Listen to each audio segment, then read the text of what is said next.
જય Dhanvantari, this is doctor Chandrika Gohil. I am a naturopathist and acupuncturist. તો આપણા બધાના માઇન્ડમાં અમુક સવાલ હોય છે કે આયુર્વેદ કોણે જાણવું જોઈએ, આયુર્વેદ શા માટે જાણવું જોઈએ અને આયુર્વેદ જાણવું એટલું બધું મહત્વનું કેમ છે. તો આ સવાલનો જવાબ આપણને અષ્ટાંગ હૃદય ગ્રંથ સૂત્રસ્થાન અધ્યાય 1 શ્લોક નંબર 2 માં મળે છે. આયુ કામ્ય માનેન ધર્માર્થ સુખ સાધનમ આયુર્વેદ ઉપદેશેષુ વિધેય પર આદર. આનો અર્થ એમ થાય છે કે જે મનુષ્ય ધર્મ, અર્થ અને સુખની ઈચ્છા રાખે છે.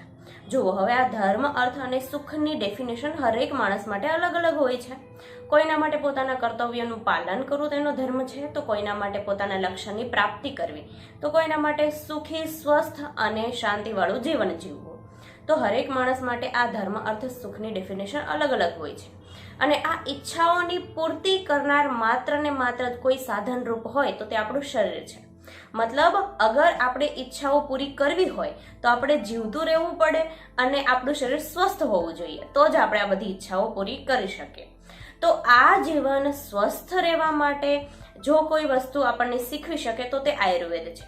આપણે આયુર્વેદમાંથી જ શીખી શકીએ કે આ જીવન આપણે સ્વસ્થ, શારીરિક સ્વસ્થ અને માનસિક સ્વસ્થ કઈ રીતે રહી શકીએ.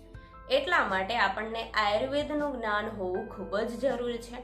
એટલે આપણે આયુર્વેદના ગ્રંથોને ભણવા જોઈએ, સમજવા જોઈએ, તેમનો આદર કરવો જોઈએ અને આજીવન સ્વસ્થ રહેવાનું માત્ર ને માત્ર આપણને આયુર્વેદ જ શીખવી શકે છે.